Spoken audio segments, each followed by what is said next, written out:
this room that Iran somehow has the moral high ground over the United States of America is insulting, considering the atrocities that they have, committed against our people and our military over the past 5 decades.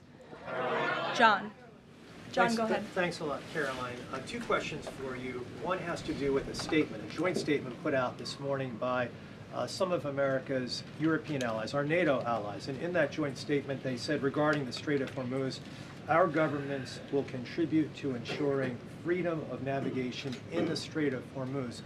What's the administration's reaction to that joint statement? Does that smooth things over when the president meets with NATO Secretary General a little bit later this afternoon? I have a direct quote from the President of the United States on NATO, and I will share it with all of you. They were tested and they failed. And I would add, it's quite sad that NATO turned their backs on the American people over the course of the last 6 weeks, when it's the American people who have been funding their defense. As you know, President Trump will be meeting with Secretary Ruta in a couple of hours here at the White House, and I know he looks forward to having a very frank and candid conversation with him. And then secondly, in regards to this conflict, 38 days, as you pointed out, President Trump has said that there's been regime change. Has that regime change led to more freedoms for the Iranian people? I think that's a question that's being asked a little bit too early, John, and we hope that is the case, but it's something that has yet to be seen. Eamon. Caroline, on this question of tolling by the Iranians in the Strait of Hormuz, I've heard you talk about a number of red lines that the president has in this negotiation, but I haven't heard you say that Iranian tolling in the Strait of Hormuz is a red line. Would it be acceptable to the United States at the end of all this if the Iranians are able to charge tolls in the Strait of Hormuz? I think the president was very clear and simplistic in his language last night in his Truth Social post, where he said that this ceasefire is subject to the free, safe, and immediate reopening of the Strait of Hormuz. That's very plain language, and it should be taken at face value. You mean free to charge? Carrie, go ahead. Without limitation, including tolls, yes. Carrie. A quick follow-up on the tolling. Why would the U.S. allow Iran to collect tolls from the Strait of Hormuz? That's not something that we've opposed for a number of years now. Again, that's not something we've said that we've definitively accepted. The joint venture is something that was proposed by the president, but he was very clear in his statement last night. He wants to see the strait reopened immediately without limitation, and that's something we're going to hold them to. And second question on family and friends in Iran. I myself am Iranian, and I've been talking to them through the blackout. One of my family members yesterday said goodbye to me. So what message should we be sending Iranians when they message me saying what should they be doing right now? How should they stay safe? Because they really don't know what to do. I think the president's main priority, and my main priority as his spokeswoman, is to make sure that clear messages are sent to the American people, of course, which is my job today. With respect to the Iranian people, the president, has taken out the imminent threat that was posed by their military to the United States, to our allies in the region, to our forces in the region, and of course, as the president has long said, he hopes that Iran will be a country of peace, of prosperity, and we're moving into this next round of negotiations to hopefully come to an agreement with this new regime that will create long-term stability in the Middle East. He has said that they should stay inside of their homes and also take back their country. So there's a contradiction there. So how do you address that? Again, we're moving into this next round of negotiations with the remnants of the regime and those that we are speaking with now to hopefully reach a place of peace long-term for the region, and that includes the Iranian people as well. In the blue, go ahead. Thank you, Caroline. The White House posted the statement from the Iranian government that passage in the strait will be coordinated with Iran's armed forces. As of today, who controls the Strait of Hormuz? Again, these statements were put out 12 hours ago. We expect that the strait will be opened immediately. As I've said earlier, we have seen an uptick in traffic in the strait, and it's something that we are monitoring minute by minute, hour by hour as the days go on. Who controls the strait right questions. One on the deportations of Iranian officials, and then on the negotiations. Are there still security concerns about Vice President Vance being part of these peace talks, Steve Witkoff, Jared Kushner? And then two, given the ongoing deportation of General Soleimani's niece, does the Trump administration plan to deport more relatives or people in the families of Iranian officials that are in the U.S.? Certainly, anyone who is here fraudulently, I understand one of the individuals who their visa was revoked by Secretary Rubio and they were deported by ICE. They had a fraudulent asylum claim. That's against the laws of the United States. So anyone who is here illegally or fraudulently is subject to our nation's immigration laws and will be removed from our country. And I know this continues to be a top priority for the State Department, working in conjunction with the Department of Homeland Security. With respect to the safety of the Vice President, we fully trust the United States Secret Service to do their job, to keep the Vice President and the President's negotiating team safe. They do a tremendous job, and we fully trust them to do that. Caroline. In the back, go ahead. Thank you, Caroline. The President has said Cuba is next. What's the message to the American people regarding Cuba, and what can Cubans expect in relation to this statement? Well, look, I think when President Trump said that, and he later clarified after making that statement, that he meant the Cuban regime is bound to fall. The country is very weak. They're in a very weak position economically, obviously, financially. The Cuban people are fed up with their government, as they should be. And these talks and discussions continue to happen at the highest level of our government. I don't have any updates or announcements for you with respect to Cuba policy today. Lindsay, good to see you. Thank you, Caroline. Secretary Hegseth said this morning that U.S. troops would be sticking around. Can you expound upon that, what we should expect from U.S. troops in theater for the next 2 weeks and beyond? I would defer you to the Pentagon for any specifics on assets that have been in place in the Middle East, but take the Secretary at his word, and also the President has reiterated this as well in his own words, that we're not going to move anything immediately. Again, this is a 2-week ceasefire where we hope at the end, and we expect at the end, we'll have a good agreement between the United States and Iran, but in the meantime, we're going to ensure that our military is always at the ready of the Commander-in-Chief. I'll take a couple more in the back. Sure. Thank you. Thank you very much. Thank you. On NATO, I'll take your question. Go Thank you, ahead. Caroline. On NATO, can you tell me, is the United States still considering withdrawing from NATO? Is that still a possibility? It's something the President has discussed, and I think it's something the President will be discussing in a couple of hours with Secretary General Ruta, and perhaps you'll hear directly from the President following that meeting later this afternoon. Thank you, everyone.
So we're into flight day 8, and the mission continues to go well as the crew prepares to transition back to Earth, and we get ready for entry day.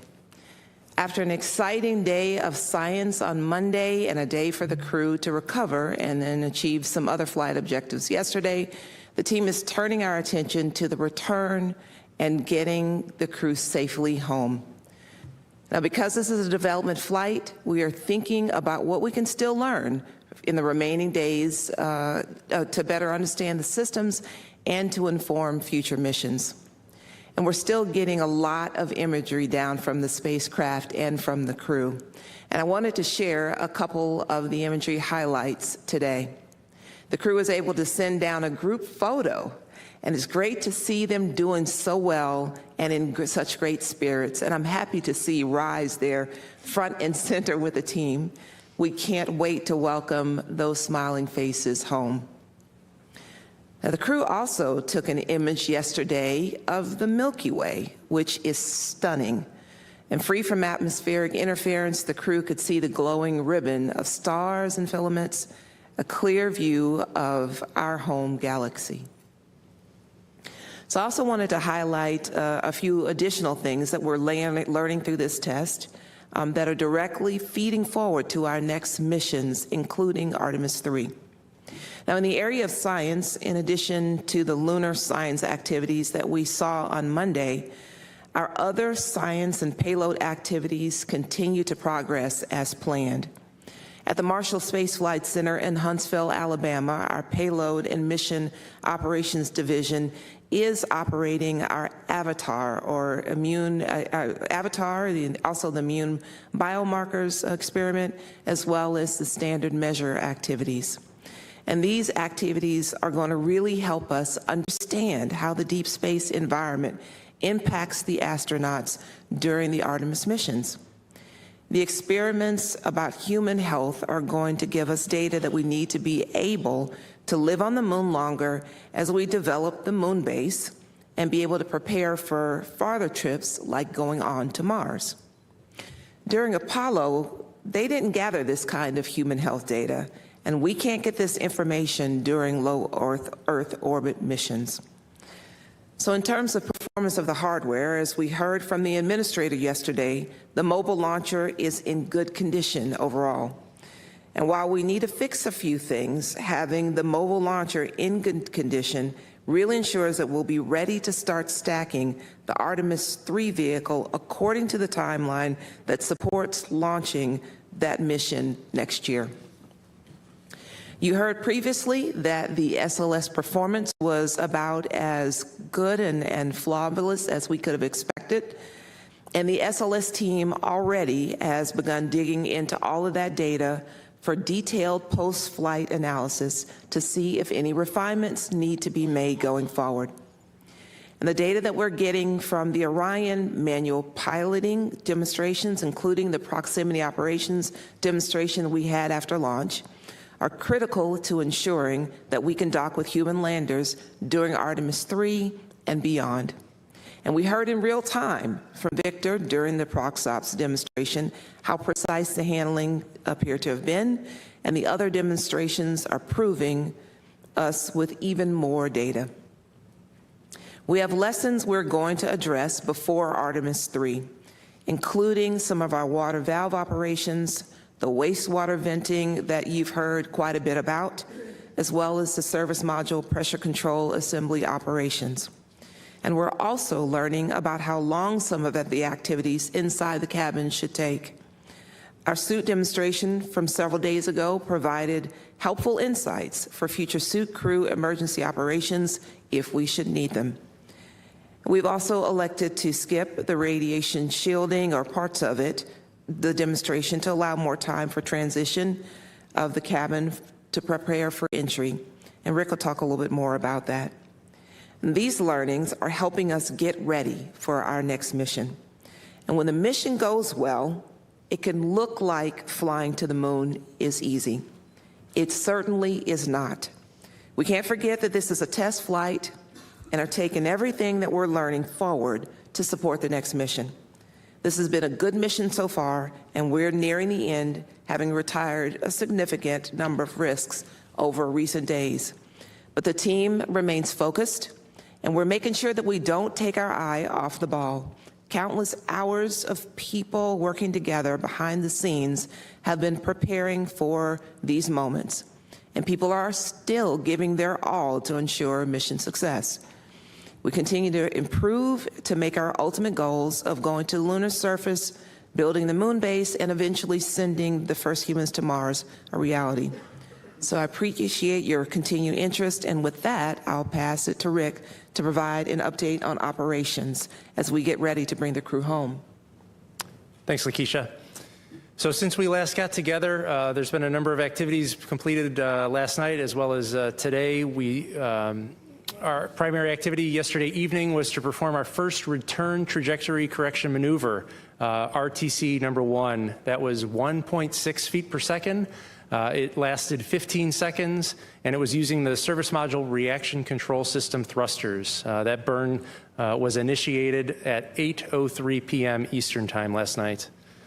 As far as today, we were able to get the crew in their orthostatic intolerance garments.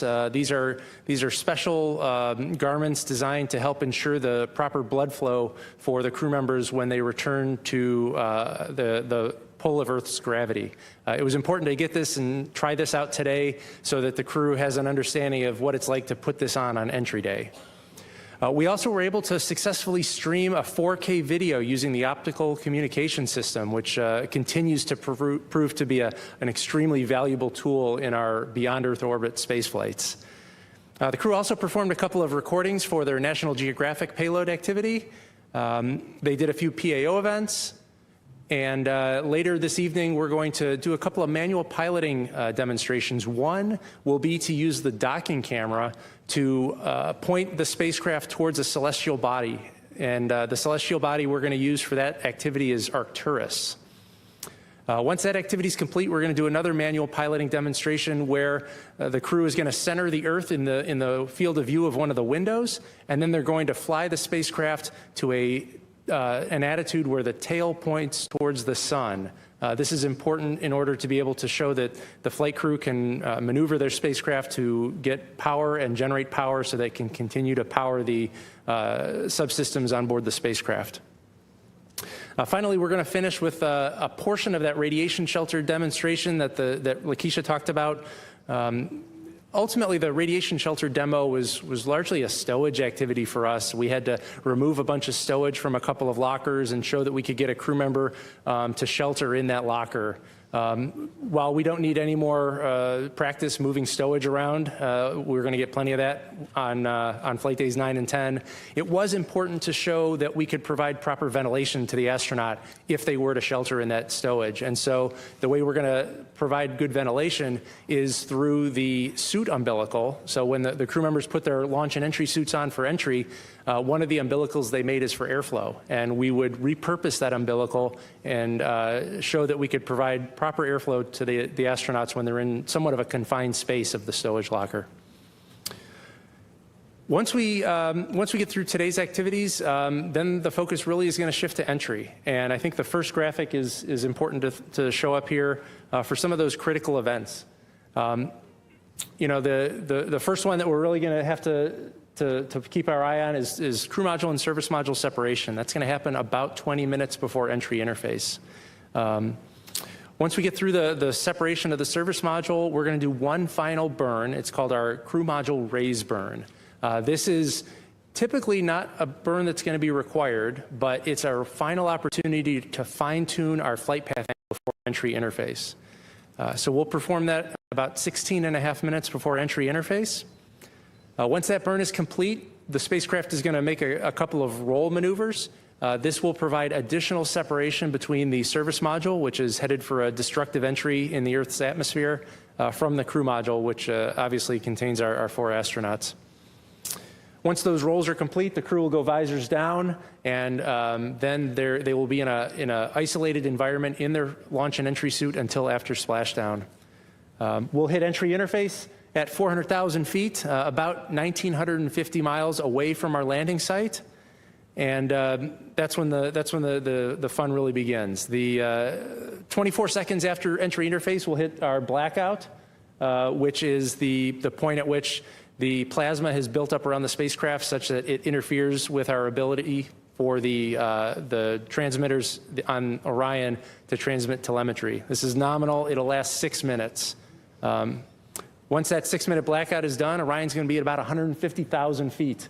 So still falling pretty quickly. We're going to be within a couple tens of miles of the landing site by that point. And then our focus is going to shift to deploying the parachutes. We've got 2 drogue parachutes that'll deploy. It'll be about 22,000 feet. That'll slow us down to about 200 miles an hour. And then we'll deploy the 3 main parachutes. Those are the orange parachutes you see in the image. That'll happen about 6,000 feet altitude, which will slow the spacecraft and her 4 inhabitants down to a gentle 20-mile-an-hour splashdown in the Pacific Ocean. We'll get the spacecraft powered down about 15 minutes after splashdown, and then I'm going to hand over to Lily Villarreal, our recovery director, for mission authority. Let's go to the next graphic, which has a little bit more detail on some of those events. Here's a plot of what entry is going to look like. You can see it's only 13 minutes from entry interface until splashdown, so it's going to happen pretty quick. And the flight control team here in Houston, we're going to be without comms with the flight crew for 6 of those minutes. So it's going to start quickly, and it's going to be over even faster. Next page. And then for a graphic of all the parachutes that are going to deploy, the first thing before we deploy the drogue parachutes, we have to jettison something called the forward bay cover. It provides the protection for all the parachutes, and that's what's going to get jettisoned at about 35,000 feet. There's a window for the jettison of the forward bay cover, so if it doesn't happen at 35,000, it can happen lower, as low as 24. And nominally, we actually expect it to happen closer to 24,000 feet. Next page. And then if you're looking for a little bit of insight on our approach trajectory, we're going to have entry interface a little bit southeast of Hawaii. And after we fly 1,957 miles over the surface of the Pacific Ocean, we'll be landing in our targeted landing site off the coast of California. I think that's all I have for graphics, so I will turn over to Debbie. All right, thank you, Rick. So yeah, I'm happy to be back today, able to report that the Orion systems are all operating nominally, remain healthy, and we are just trekking our way home from the moon. So really excited to be just a few days away from that happening. Did want to talk a little bit about something you may not have seen yet. And if you pull up the full first graphic, it's a short video. Our engineering team supports the mission from a facility called the Mission Evaluation Room. It's the MIR. And so this is pictures of our team. There's 24 separate consoles. So this is different than the flight control room that you see a lot on NASA TV. These are our engineering expertise that supports Rick's flight control team. And so they've been on console since about 48 hours before launch, keeping close eye on all of the systems, looking at all the data, modifying procedures as needed, and then just watching how the systems are performing. So providing all really deep technical insight to that operating team. So that's also located here in Building 30 in the Mission Control Center. And so that's our MIR team working hard around the clock supporting the spacecraft. Second graphic I have is a few days ago I showed you some imagery of the crew module images we got down from our first external survey that was right after the TLI burn. So we actually do another external survey on the way home. This is our inbound external inspection. So I think go to the next slide. Yeah, so this is kind of 2 different views of the spacecraft. Again, did a comprehensive review of all the imagery that we were getting down off the surface of the crew module. No concerns, no issues seen that would make us have any pause for the re-entry phase. Everything is in excellent condition for that entry. So that's our pretty crew module. I think we have a couple of pictures of the service module as well. Yeah, so we obviously don't bring the service module home. As we mentioned, that gets separated about 40 minutes before splashdown.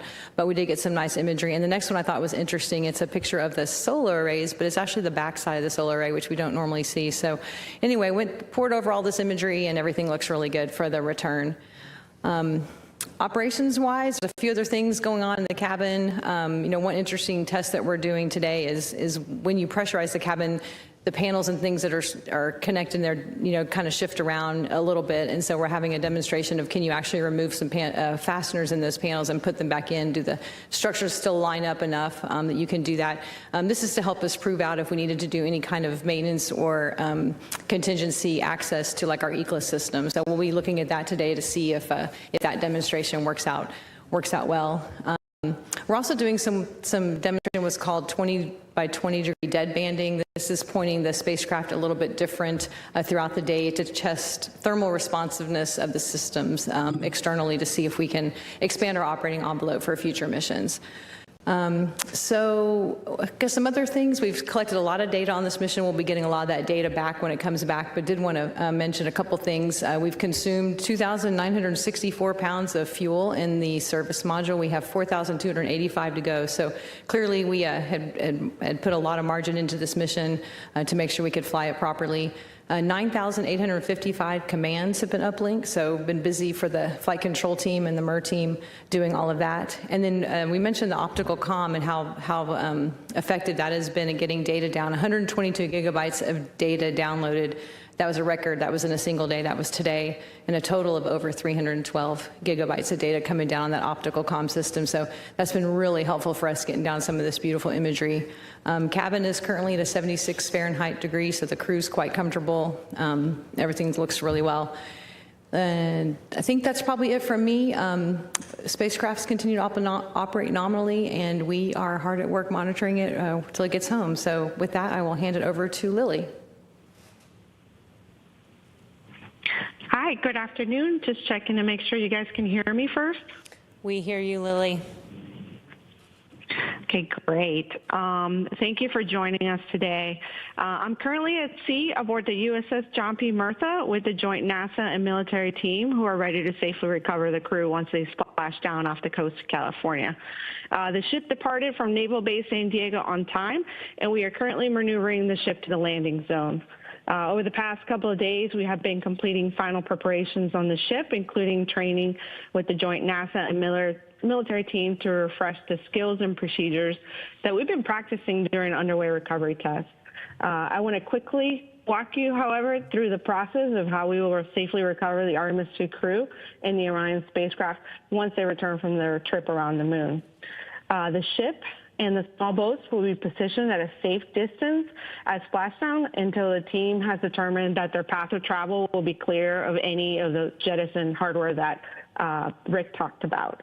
At splashdown, the crew in Houston will follow their post-landing procedures while our divers maintain a distance of about 120 yards to the capsule once we're cleared to go to the capsule.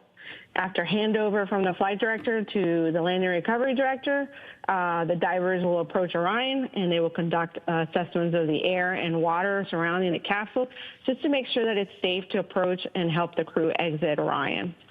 After ensuring the area is safe, they're going to go ahead and open the Orion hatch and help the astronauts from their seats to a large inflatable raft that we call the front porch. Once all 4 astronauts are on the front porch, we will tow the capsule away from the front porch, and the team will pick up from Navy helicopters, which are deployed from the recovery vessel. 2 helicopters are going to rotate, picking up all 4 crew members before they return to the recovery ship within a few minutes of each other. Once the crew has exited the helicopters, they will proceed to the ship's medical bay to undergo routine post-flight medical checkups. We expect to recover the crew and deliver them to the medical bay within 2 hours of splashdown. With the crew safely out of the capsule and in tandem to the recovery, teams will work on towing Orion into the well deck of the ship using procedures that were very similar to those that we used on Artemis I. Once we have Orion safely inside and all the small boats are back on the ship, we will start making our return to Naval Base San Diego. Depending on our distance, by then the Artemis II crew will fly off the ship back to shore, we anticipate within 12 to 24 hours post-splashdown. Before I wrap up my remarks, I do want to take a moment to thank our partners from the U.S. military who are supporting our Artemis recovery efforts. Without them, we couldn't do what we're doing. We had a very successful recovery of the uncrewed Orion spacecraft during the Artemis 1 mission, and we feel confident that through our testing and training alongside the Navy and other collaborators, we will make Artemis 2 just as successful. With that, thank you, and I'll pass it back to Rachel. Okay, it's time now for questions. We'll take questions here in the room and on the phone bridge. A reminder to those of you joining by phone, you can press *1 to get into the question queue. Please limit your question to one, and especially with Lily joining us remotely, please let us know who your question is for. Let's start here with Jackie. Hi, Jackie Waddles, CNN.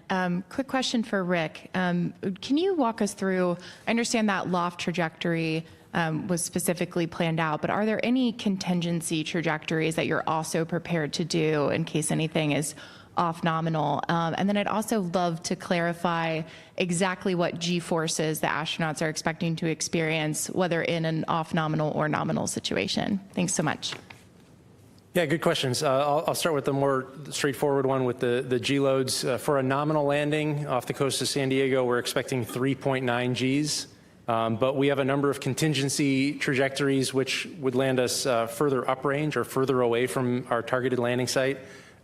We have, and when these contingencies are selected based on the severity of the problem. So we step deeper and deeper into the severity of the problem, which requires us to land shorter and shorter or further and further away from the landing sites.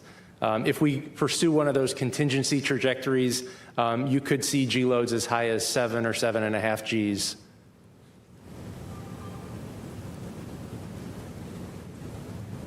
Okay, we'll go with Josh here. Hi, Josh, dinnerspace.com.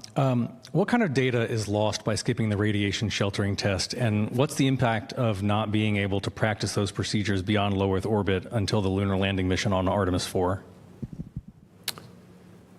So I see the radiation shelter as not really being a lost set of data.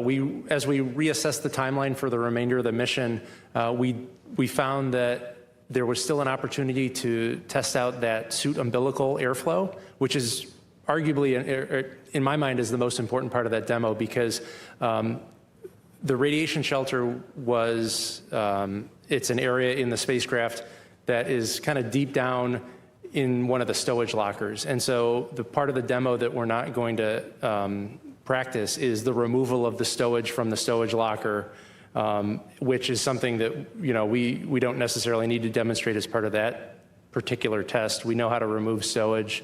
The really important thing is to make sure that we can provide a habitable environment when the crew member is down in that locker. And airflow is critical to that. If you're in zero gravity, you can develop pockets of carbon dioxide if you don't have sufficient airflow, because there's no convection to move the air around when you're breathing, and you end up having kind of a pocket of CO2 forming around your face. So the airflow is the most important part of that demo, and respect to radiation, as well as the avatar data where we are getting effects of radiation on tissue chips from the crews. So in terms of actual better understanding of the impact of radiation, we will still get data associated with that. Okay, we'll go here to Eric Berger and then to Marcia. Eric Berger, Ars Technica. Question for Debbie, I think. You mentioned the external survey. There were no concerns, no issues that would give us any pause. Let's say in the very unexpected event that there was some serious MMOD damage, on the edge of the heat shield that you could see, or with the spacecraft. I mean, I think I know the answer to this, but what is the contingency plan? That there isn't one, right? Correct. I mean, we aren't looking at the heat shield. Obviously, that's still covered by the surface module. So this is just your thermal protection system. My understanding is we would modify our flight profile to try and accommodate that, but I don't know. There's nothing we can do hardware-wise. There's no way to go repair, for example. I would add that depending on the nature of the damage, if that were even something that we would have to consider, you can assess the various flight profiles, the ballistic landing profile, the loads managed, and you could try to pick one that was the least stressing if there were something of concern. But as Debbie said, we did the survey, and there's nothing to be concerned about for entry. Marcia. Marcia Dunn, Associated Press. For you, Rick, what's the maximum speed coming back? Isn't it going to set a record? I think you promised us that. Yes, we did. And yes, and when and how will the capsule be coming back to Florida? So as far as the speed, our prediction for Artemis 2, we're going to reach a max velocity of 34,965 feet per second. And that is less than the Apollo 10 record of 36,397. And the answer on how it comes back to Florida, we'll be trucking it back. So it'll get some conditioning done as soon as it gets back to San Diego, some quick inspections and other things we do there, but immediately, as quickly as we can, put it on a truck and it gets driven back to Florida, back to the facility where we'll start doing the deservicing there. It's closer to two weeks. Mm-hmm. Yeah. Mark. Mark Carreau with Aviation Week. The external imagery that you showed, was that what was taken yesterday morning? Yeah, that was our inbound inspection. So yes, that was the most recent pictures. Okay, go ahead. Mark Kirkman with NSF. Just want to drill down primarily with Rick, I guess, on the crew's experience for entry. Are they going to be heads down at entry interface? Is there any pre-bank? And also, if you can elaborate on the G spikes, the way I understand it is they do that first pull out, there should be a spike, and then there's another one as you come back down on the second side of that. And then just one other add-on to that is, are there any DTOs, any manual control inputs, any PTIs or anything like that that are going to be done in this time frame? So you're correct that the crew members are going to be heads down. That provides them a view of the horizon as they enter. If we were in a different attitude, you wouldn't have that horizon as a reference. Yeah, there are two different spikes in the G loads, but again, the max is 3.9, so you get about two similar 3.9 Gs on entry as you do the various roll reversals. Pre-bank, we do have, we'll roll in to capture the atmosphere right at entry interface, but we're predicting 5 of those roll reversals on the way down. Jonathan. Jonathan Seri with Fox News. Follow-up to that, we're talking about the Gs that the Artemis crew will experience. How does that compare to crews coming back from LEO, say in a Crew Dragon, in terms of Gs and also duration of reentry? That's a really good question. I would hate to speculate on the numbers, and so maybe we could follow up with you afterwards and give you accurate numbers as opposed to me speculating.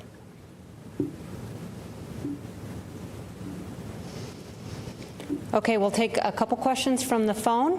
The first is from Lauren Grush with Bloomberg. Hi, thank you so much for taking my question. I'm wondering if you can just walk us through the weather constraints for the landing location, if those do exist. And just to clarify, I guess I'm wondering what are the variables that you can change with this splashdown if there is some kind of technical issue discovered ahead of the reentry, and what can't you change? Thanks so much. Sure. So for the weather constraints for splashdown, we're primarily looking at the wind conditions. We're looking at some of the wave conditions. We're looking at precipitation and thunderstorms. And as of now, our forecast for our landing site is winds out of the southwest, 10 knots, waves less than 4 feet with a wave period of 17 seconds. We're watching that cold front that I had mentioned over the past couple days. It's slowed down. It's also weakened in nature. And so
the full skip entry for the future.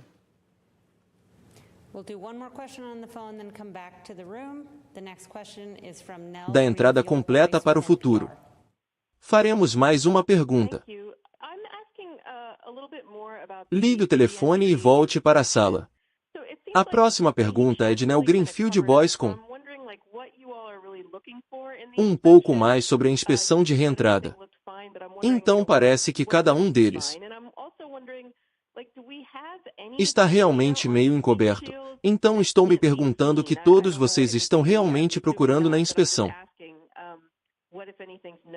Então, estou me perguntando, temos algum dado sobre os escudos térmicos que possa ser usado para medir o escudo térmico?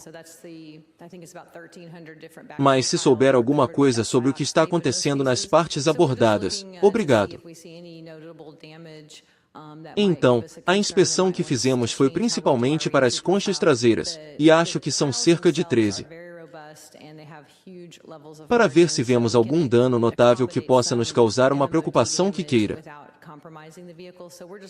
Para mudar a forma como fazemos nosso perfil de reentrada. Os próprios ladrilhos são muito robustos.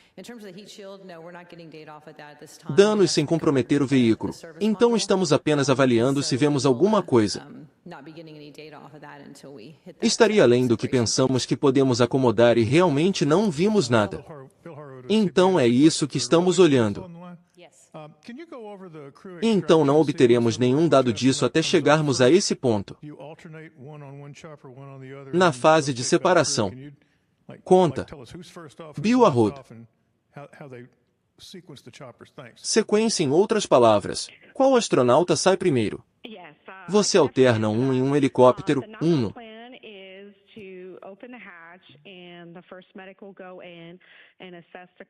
Outro e depois voltar. Você pode nos dizer quem é o primeiro, quem é o último e... Sim, posso responder com certeza que o plano nominal é abrir a escotilha e o primeiro médico entrar e avaliar-o. Número no assento 3, que na verdade é Jeremy e depois o segundo médico. Vai entrar e ele vai ler e aí teremos. Oficial. O oficial médico da Marinha entrará e cuidará de Victor e Cristina. Avaliar que está tudo bem. O plano é sair. E depois leia. Claro, se houver alguma situação médica. Onde houver alguma preocupação, o médico tem o direito de sair. E essa é basicamente